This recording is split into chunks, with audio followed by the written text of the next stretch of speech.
Quels sont aujourd'hui les défis à relever et les enjeux majeurs? Les maladies rares, hein, ça représente… On dit d'abord que c'est une maladie rare quand moins d'une personne sur 2000 dans la population est touchée. Donc, ça fait un petit nombre, parfois pour certaines maladies. Des fois, il n'y a que quelques cas dans le monde pour une même maladie. Pourtant, il y a un grand nombre de maladies rares, c'est 6000 à 7000 maladies rares.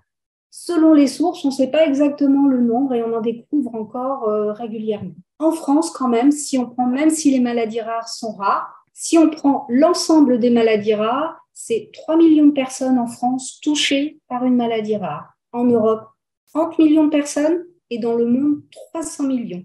Donc, c'est quand même un enjeu économique, sociétal et humain qui est évident et considérable. Professeur Romare Marié, donc vous êtes neurologue et chercheur au CRNL, docteur juridique, donc également neurologue et spécialiste de la NMOSD à l'hôpital. Donc vous êtes naturellement présents et engagés tous les deux pour le lancement de cette journée nationale de la NMO. Alors pourquoi c'est important à vos yeux? Et je crois que la NMO a été intégrée aux recommandations de la Société francophone de la CEP, SF7 depuis 2022. Qu'est-ce que cela signifie en termes de reconnaissance? Pour rappeler effectivement, alors on est obligé de faire un petit rappel pour dire qu'il y a aussi un lien assez fort entre la ville de Lyon et cette maladie, puisque le premier neurologue à avoir rapporté cette association d'une atteinte sévère du nerf optique et de la moelle épinière comme étant une maladie à part entière et pas une forme particulière d'autres maladies, et Eugène Devic, qui était un neurologue lyonnais. C'est son élève Fernand Got qui a proposé le terme de neuromyélite optique. Donc ça date d'il y a très longtemps, puisque c'est la fin du 19e siècle.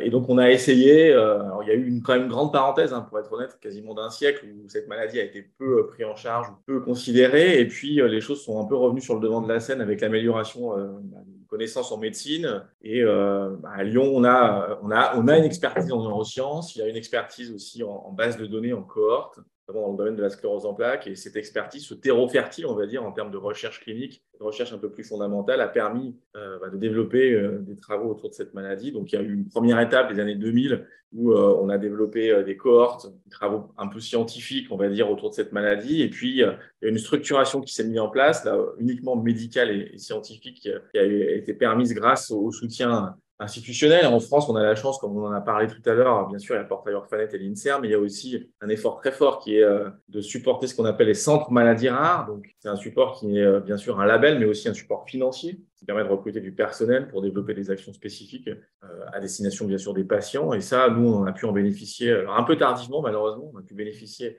du 3e plan maladie rare, lancé en 2017, et qui nous a permis de nous structurer autour du MIRSEM et de recruter, par exemple, le docteur Pic, très actif maintenant dans le domaine de la NMO, de recruter des infirmières, des chargés de recherche pour structurer à la fois les interactions qu'on peut avoir avec les patients, les associations de patients, et puis aussi la recherche clinique, la recherche fondamentale.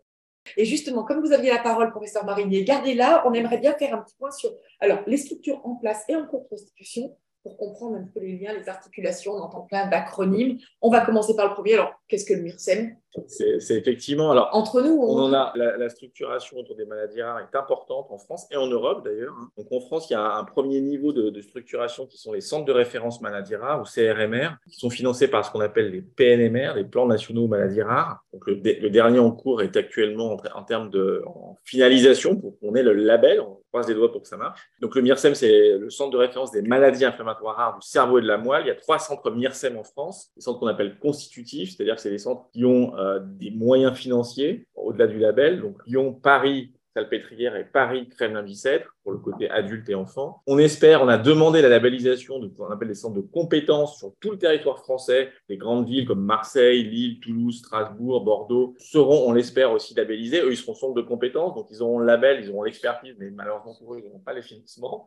Donc, ça permet d'avoir un maillage. Donc, à côté de ça, en France, il y a eu aussi la création d'un réseau qu'on appelle Nomadmus, qui est un réseau plus informel de médecins exceptionnellement intéressés sur cette maladie, et qui se réunissent très régulièrement pour des projets de recherche clinique, des projets de structuration sur des conférences de consensus autour de la maladie. Et ces deux niveaux-là ont fusionné entre eux pour produire ce qu'on appelle les PNDS, les protocoles nationaux de diagnostic et de soins, sous l'égide de la Haute Autorité de Santé, de la HAS, qui sont disponibles en ligne pour tout le monde. Il n'y a pas besoin d'avoir un code particulier. Et ces PNDS sur la NMO qui est sortie en 2021 et sur la MOGAD en 2022 sont très importants pour les patients, pour les cliniciens. Ce que m'a dit Mme Mazzari, qui est une très bonne idée, c'est que n'hésitez pas à imprimer, il y a des fiches résumées sur les maladies et à le donner à votre médecin traitant s'il ne connaît pas. Ça lui permet, lui, donc d'avoir un bon résumé fait par des experts autour de la maladie. Les PNDS ont été construits main dans la main, on y reviendra, avec les associations de patients et Mme Mazzari. Donc ça, c'est le niveau, on va dire, français. Alors, il y a aussi un élément que je tenais quand même à souligner, c'est qu'il y a un vrai partage de connaissances, d'expériences entre le monde de la sclérose en plaques et de la NMO.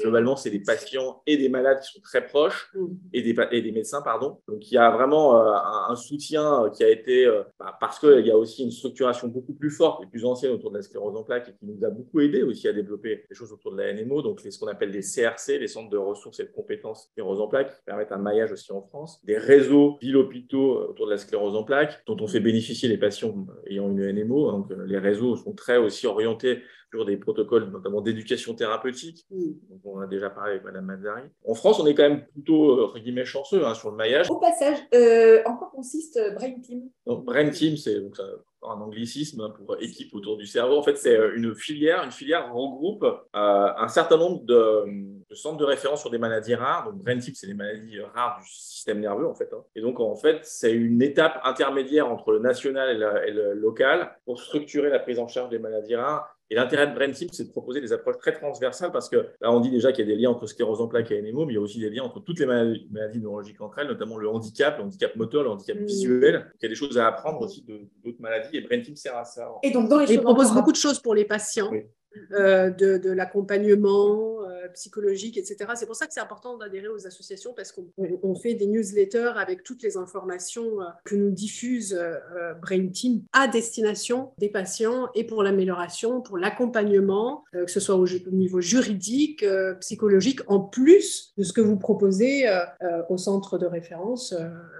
Vous avez des psychologues concernés directement par la maladie, par la prise en charge. Et c'est important de voir ces psychologues sans se dire est-ce qu'elle est spécialisée NMO? Il n'y a pas utilité d'être spécialisé psychologue dans la NMO, on ne s'en trouverait pas déjà.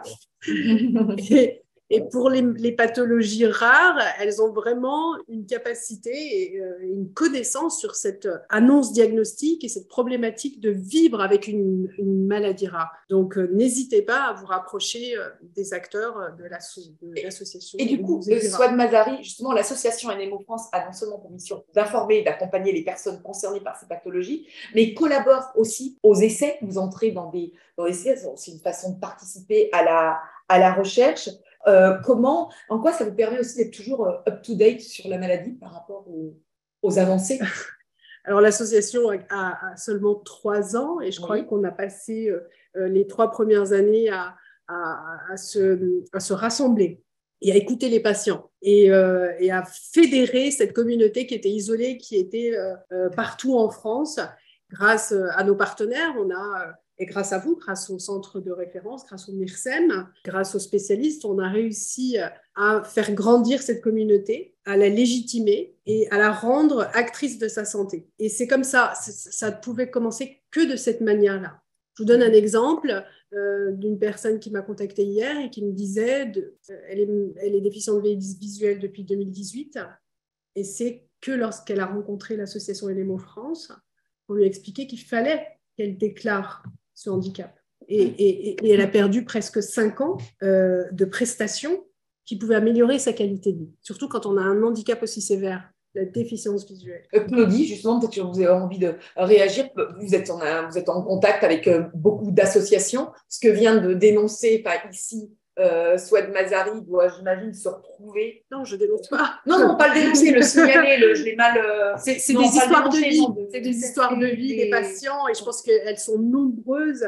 Et je pense que c'est là où c'est important, c'est que nous, on est un petit peu le réceptacle de ces histoires. Parce que je ne pense pas que les patients viennent vous voir et vous disent oui, je n'ai pas fait mon DCPH, des choses quoi. Ou parfois, ils vont vous le demander et ce n'est pas votre rôle non plus. Tout à fait. Les associations de patients, c'est vital, je dirais, pour les malades, parce que les malades ne se retrouvent pas seuls. Ils ont quelqu'un avec qui parler. Les associations, elles donnent aussi de la visibilité à une maladie particulière, et encore plus quand c'est une maladie rare, donc on ne parle pas forcément beaucoup.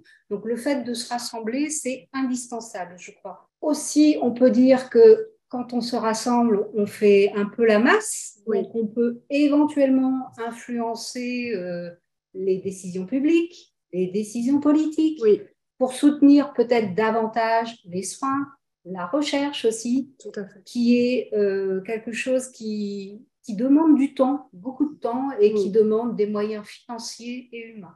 Donc, je pense que les associations de patients, elles ont leur rôle à jouer à ce niveau-là pour stimuler aussi la recherche en influant peut-être des décisions politiques. Voilà, nous sommes tout à fait favorables, et d'ailleurs à entrer dans la recherche, mais c'est d'abord continuer à faire ce travail pour être prêt au bon moment et pour soutenir de la meilleure des manières les chercheurs. Juste pour terminer avec vous, professeur Marinier, tous ces efforts de structuration, il y a un très beau projet structurant qui est dans les tuyaux, si je peux m'exprimer ainsi, qui est IMARA, l'Institut des maladies rares, qui vise à être un étendard pour ces maladies et qui fait partie du schéma directeur immobilier des HCL.